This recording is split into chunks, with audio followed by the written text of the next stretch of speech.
Maandiko matakatifu ya Mungu yaitwayo Biblia. Agano la Kale. Kitabu cha kwanza cha Musa kiitwacho Mwanzo. Mlango wa kwanza. Hapo mwanzo Mungu aliziumba mbingu na nchi, nayo nchi ilikuwa ukiwa tena utupu, na giza lilikuwa juu ya uso wa vilindi vya maji. Roho ya Mungu ikatulia juu ya uso wa maji. Mungu akasema, iwe nuru. Ikawa nuru. Mungu akaiona nuru ya kuwa ni njema. Mungu akatenga nuru na giza. Mungu akaiita nuru mchana, na giza akaliita usiku. Ikawa jioni, ikawa asubuhi, siku moja. Mungu akasema, na liwe anga katikati ya maji, likayatenge maji na maji. Mungu akalifanya anga, akayatenga yale maji yaliyo juu ya anga na yale maji yaliyo chini ya anga.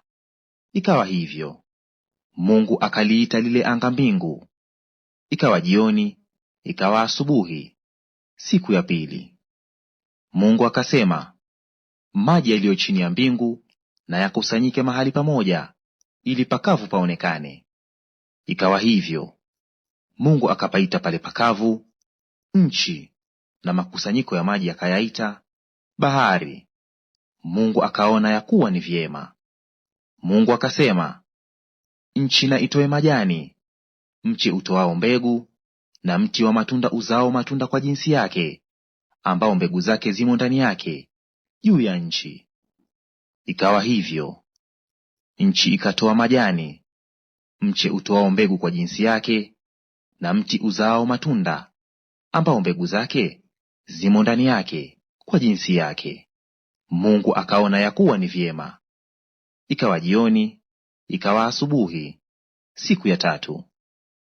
Mungu akasema, na iwe mianga katika anga la mbingu, ili itenge kati ya mchana na usiku, nayo iwe ndiyo dalili na majira, na siku na miaka. Tena iwe ndiyo mianga katika anga la mbingu, itie nuru juu ya nchi. Ikawa hivyo. Mungu akafanya mianga miwili mikubwa, ule mkubwa utawale mchana, na ule mdogo utawale usiku. Akafanya na nyota pia. Mungu akaiweka katika anga la mbingu, itie nuru juu ya nchi, na kuutawala mchana na usiku, na kutenga nuru na giza. Mungu akaona ya kuwa ni vyema. Ikawa jioni, ikawa asubuhi, siku ya nne. Mungu akasema, maji na yajawe kwa wingi, na kitu kiendacho chenye uhai, na ndege waruke juu ya nchi katika anga la mbingu. Mungu akaumba nyangumi wakubwa, na kila kiumbe chenye uhai kiendacho, ambavyo maji yalijawa navyo kwa wingi kwa jinsi zao, na kila ndege arukaye kwa jinsi yake. Mungu akaona ya kuwa ni vyema. Mungu akavibarikia akisema, zaeni mkaongezeke, mkayajaze maji ya baharini, ndege na wazidi katika nchi. Ikawa jioni, ikawa asubuhi, siku ya tano. Mungu akasema, nchi na izae kiumbe hai kwa jinsi zake, mnyama wa kufugwa nacho kitambaacho, na wanyama wa mwitu kwa jinsi zake. Ikawa hivyo. Mungu akafanya mnyama wa mwitu kwa jinsi zake, na mnyama wa kufugwa kwa jinsi zake, na kila kitu kitambaacho juu ya nchi kwa jinsi yake. Mungu akaona ya kuwa ni vyema.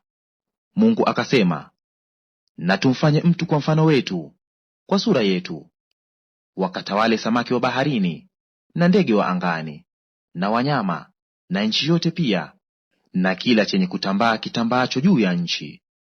Mungu akaumba mtu kwa mfano wake, kwa mfano wa Mungu alimuumba, mwanamume na mwanamke aliwaumba. Mungu akawabarikia. Mungu akawaambia, zaeni mkaongezeke, mkaijaze nchi na kuitiisha, mkatawale samaki wa baharini, na ndege wa angani, na kila kiumbe chenye uhai kiendacho juu ya nchi.